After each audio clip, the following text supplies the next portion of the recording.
देखो ये क्वेश्चन करना है हमको, if cos inverse x plus cos inverse y plus cos inverse z बराबर pi, prove that x square plus Y square plus Z square plus 2xyz बराबर 1। ये question हमको प्रूफ करना है। तो कैसे करना, ध्यान दो। cos inverse x plus cos inverse y plus cos inverse z बराबर पाई है। ध्यान दो, देखो इसमें क्या किया जाए। देखो ये है जैसे cos inverse x plus cos inverse y, इसको उधर ले लिया जाए तो pi minus cos inverse z, है ना, pi minus cos inverse z। देखो इसमें लगाया जाए cos inverse x plus cos inverse y का फार्मूला, जिसमें अपनी कोई कंडीशन नहीं होती है। एक्स वाई देखो -1 और 1 के बीच में है। cos इनवर्स x प्लस, इसमें कंडीशन वही होती है कि एक्स वाई को पॉजिटिव होना चाहिए। तो हमने कहा मान लो चलो x और y पॉजिटिव है, मान लो, तो क्या हो जाएगा cos inverse X Y minus under root 1 minus X square under root 1 minus Y square. तो वो इसको लिख सकते हैं cos inverse of minus z, इसको लिख सकते हैं ऐसे, है ना। एक्स वाई को पॉजिटिव मान लिया। देखो cos इनवर्स हट जाएगा, X Y minus under root 1 minus X square 1 minus Y square बराबर माइनस जेड, इसको दे लिया है। तो एक्स वाई प्लस जेड बराबर under root 1 minus X square 1 minus Y square, square कर दिया एक्स वाई प्लस जेड का होल स्क्वायर। देखो यहां स्क्वायर करोगे रूट हटेगा।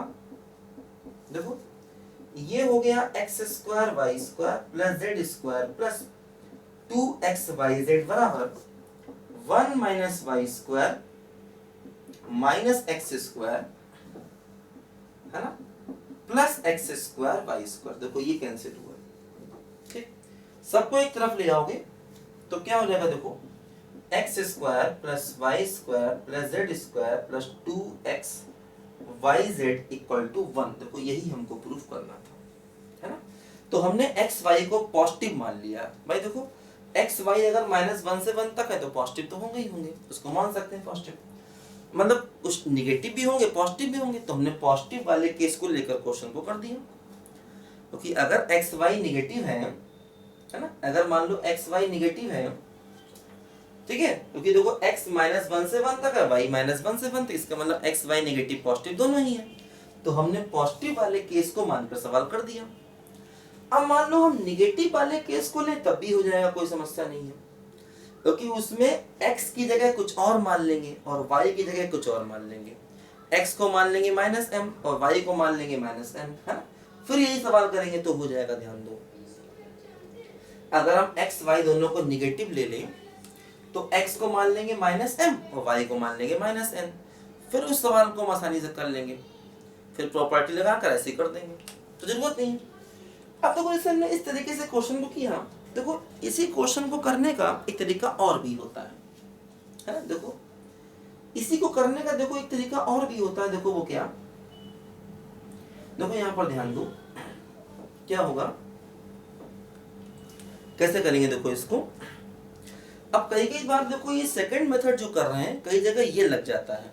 देखो हम ऐसा मान लें, लेट cos इनवर्स x बराबर a, cos इनवर्स y बराबर b और cos इनवर्स z बराबर c, ऐसा मान लें। तो उस केस में क्या हो जाएगा, a plus b plus c बराबर पाई हो जाएगा। और देखो जो प्रूफ कर रहा है वो क्या है, देखो इसका लेफ्ट हैंड साइड लो। देखो left hand side X square plus Y square plus Z square plus 2xyz। देखो x क्या हो जाएगा, यहां से x हो जाएगा cos a और y हो जाएगा cos b और z क्या हो जाएगा बोलो, cos c हो जाएगा। ठीक है, देखो ये हो गया cos square a plus cos square b cos square c plus 2 cos a cos b cos c। क्योंकि देखो कुछ क्वेश्चन ऐसे होते हैं जो इसी सेकंड मेथड से ही होते हैं। जैसे यही क्वेश्चन अगर साइन में होता तो इस पहले वाले मेथड से मुश्किल हो जाता। ऐसे इस टाइप का क्वेश्चन अगर कभी साइन में तुमको दिखाई दे तो वो सेकंड मेथड से ही होगा, ध्यान देना। तो ये मेथड भी अच्छा है, इसलिए मैं आपको बता रहा हूँ। देखो अब जैसे हम लोगों ने पढ़ा था कि cos 2 थीटा होता है 2 cos स्क्वायर थीटा माइनस 1, तो cos स्क्वायर थीटा क्या होगा बोलो, cos 2 थीटा प्लस 1/2, ऐसा लिख सकते हैं। देखो तो इसका मतलब देखो ये हुआ, cos स्क्वायर a को लिख सकते हैं cos 2a प्लस 1/2, और इसको लिख सकते हैं cos 2b प्लस 1/2, और ये रहेगा cos 2c plus 1/2 plus 2 cos a cos b cos c। ध्यान देखो एक काम करें, इन तीनों में 1/2 कॉमन आ गया तो ये हो जाएगा cos 2a plus cos 2b plus cos 2c, है ना, और प्लस 3। देखो इन तीनों को सिंप्लीफाई किया, 1/2 कॉमन आ गया, cos 2a cos 2b cos 2c 1 1 1 कितना हो गया 3, और प्लस देखो ये क्या है 2 cos a cos b cos c। ठीक, अब देखो हम क्या करेंगे, इन तीनों का सम करेंगे। देखो इन तीनों का देखो अलग से करते हैं, इन तीनों का सम देखो यहाँ पर अलग से करते हैं। देखो ऐसे है cos 2a cos 2b cos 2c, देखो इन दोनों में लगाओ cos c plus cos d, तो क्या होता है 2 cos c plus d/2 cos c minus d/2 plus cos 2c। देखो ये हो जाएगा 2 cos a प्लस b, और देखो ये हो गया cos of a minus b plus cos 2c। देखो ऐसे ही है ना, cos a प्लस b, तो a प्लस b को लिख देंगे pi minus c 180 minus theta, और ये क्या होता माइनस cos थीटा। तो देखो इसको लिख देंगे minus 2 cos c cos a minus b plus, देखो इसको लिख सकते हैं 2 cos square c minus 1 cos 2 theta का देखो फार्मूला है ना, cos 2 थीटा का देखो हमने यहाँ पर फार्मूला लगा दिया 2 cos स्क्वायर था। देखो एक काम करें, इन दोनों में से 2 cos c कॉमन ले लें, तो ये बचेगा cos c और माइनस देखो ये बचेगा cos of a minus b, और ये -1 अलग से है ना, इसमें और इसमें। देखो इन दोनों में हमने 2 cos c को कॉमन ले लिया, तो cos c माइनस इस। अब देखो cos c को फिर से यही लिख सकते हैं वापस, है ना। देखो यहां से ध्यान दें, देखो cos a प्लस b बराबर क्या है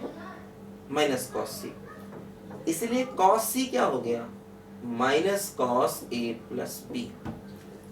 तो देखो ये हो जाएगा 2 cos c, और ये हो गया minus cos a plus b minus cos a minus b minus 1। देखो माइनस माइनस बाहर ले लिया तो क्या हो गया माइनस 2 cos c हो गया, और देखो ये क्या हो गया, ये हो गया cos a plus b plus cos a minus b और माइनस 1, है ना, माइनस कॉमन ले लिया।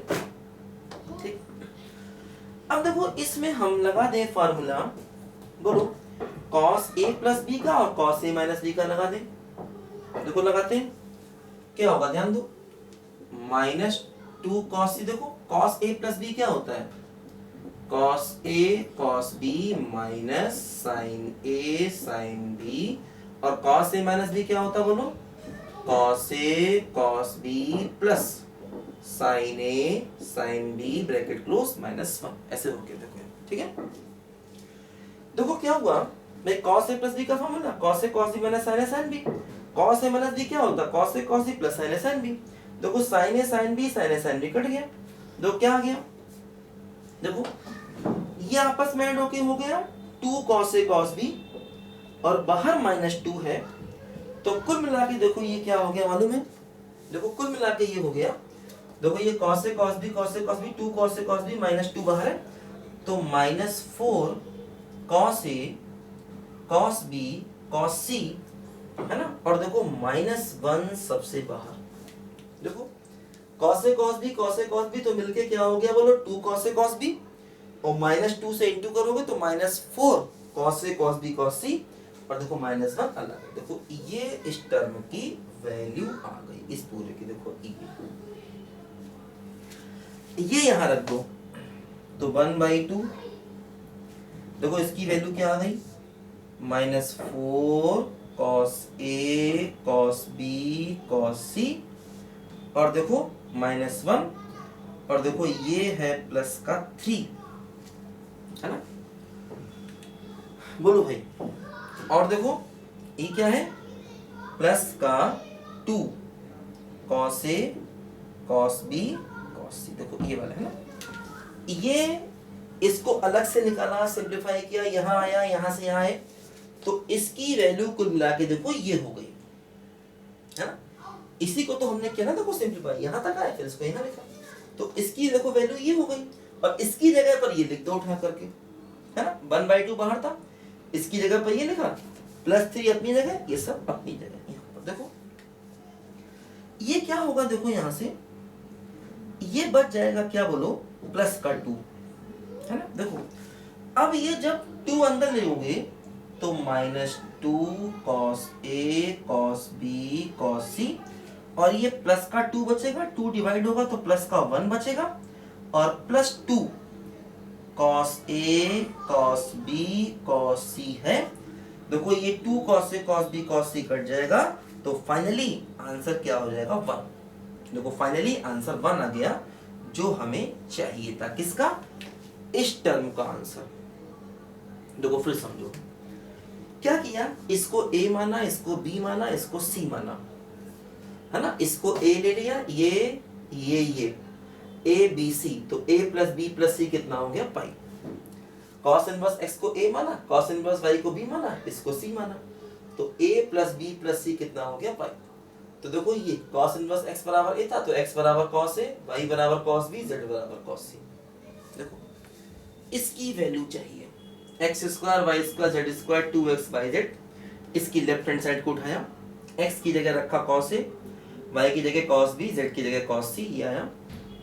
cos स्क्वायर थीटा का लगा दिया फार्मूला, cos 2 थीटा + 1/2, ये वाला, देखो ये वाला फार्मूला था, ये वाला cos 2 थीटा बराबर 2 cos स्क्वायर थीटा -1, तो cos स्क्वायर थीटा क्या हो जाएगा, cos 2 थीटा + 1/2, देखो ये हो गया ऐसे, है ना, cos 2a + 1/2 cos 2b + 1/2 cos 2c + 1/2, देखो ये ऐसे जैसे, इसमें से 1/2 बाहर आ गया, cos 2a cos 2b cos 2c, और 1 1 1 कितना हो गया, 3 + 2 cos A cos B cos C।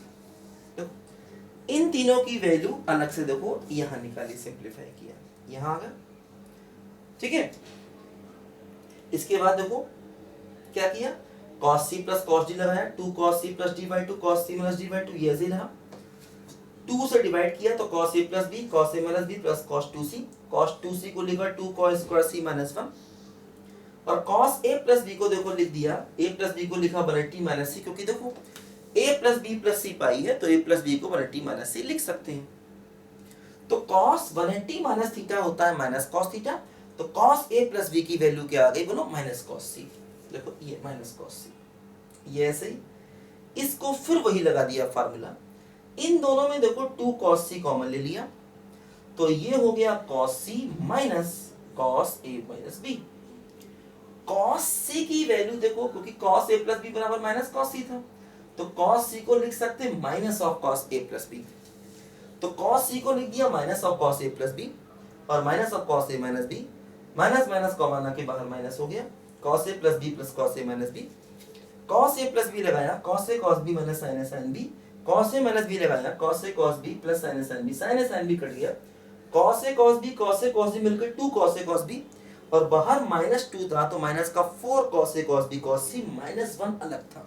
देखो ये रहा, क्योंकि ये दोनों मिलकर क्या होगा, 2 cos A cos B, और -2 cos C बाहर था, तो कुल मिला के -4 cos A cos B cos C, और -1 देखो ये इसकी वैल्यू ये आ गई, है ना। इस पूरे देखो टर्म की वैल्यू ये आ गई, और यही टर्म की वैल्यू देखो यहाँ उठाकर हमने लिख दी ऐसे करके। ये +3 था, ये प्लस एज इट इज 1/2 बाहर, ठीक।